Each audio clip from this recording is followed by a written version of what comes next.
मेरे बच्चे बड़े हो गए हैं और हम अकेले हो गए हैं। बिस्तरों पर अब सिलवटें नहीं पड़ती, ना ही इधर उधर बिखरे हुए कपड़े हैं। रिमोट के लिए भी अब झगड़ा नहीं होता और ना ही खाने के लिए होती हैं फरमाइशें। मेरे बच्चे बड़े हो गए हैं और हम अकेले। सुबह जल्दी उठने की अब नहीं होती कोई मारामारी। घर भी बहुत बड़ा और सुंदर दिखता है, पर हर कमरा बेजान सा लगता है। अब तो वक्त काटे नहीं कटता। बचपन की यादें कुछ दीवार पर फोटो में सिमट गई हैं। मेरे बच्चे अब बड़े हो गए हैं और हम अकेले हैं। अब मेरे गले में कोई नहीं लटकता और ना ही घोड़ा बनने की जिद होती है। खाना खिलाने के लिए भी अब कोई चिड़िया नहीं उड़ती। खाना खिलाने के बाद की तसल्ली भी अब नहीं मिलती।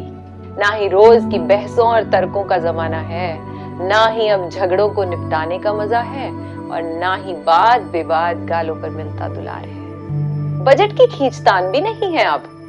क्या कहूं, मेरे बच्चे बड़े हो गए हैं और हम अकेले हो गए हैं। पलक झपकते ही जीवन का स्वर्ण काल निकल गया, पता ही नहीं चला। इतना खूबसूरत एहसास कब पिघल गया।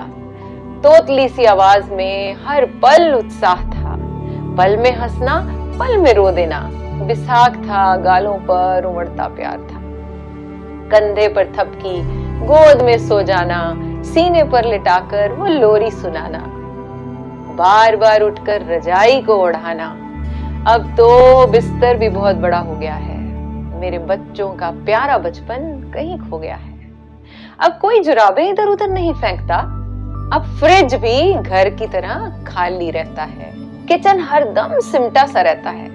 अब हर घंटी पर लगता है कि शायद कोई सरप्राइज है और बच्चों की कोई नई फरमाइश है। अब तो रोज मेरी सेहत फोन पर पूछते हैं, मुझे आराम की हिदायत देते हैं।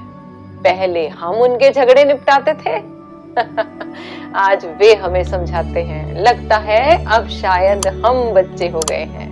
मेरे बच्चे बड़े हो गए हैं और हम अकेले हो गए हैं। ये कहानी हर घर की है। इस पोएम को, इन लाइंस को सब तक पहुंचाएं। राधे राधे। मित्रजनों, जन कल्याण हेतु हो रहे पुण्य कार्यों में व समस्त मानव जाति को स्वस्थ रखने की दिशा में हम योग संस्थान को सहयोग देने के लिए आप इस वीडियो को शेयर जरूर करें। राधे राधे।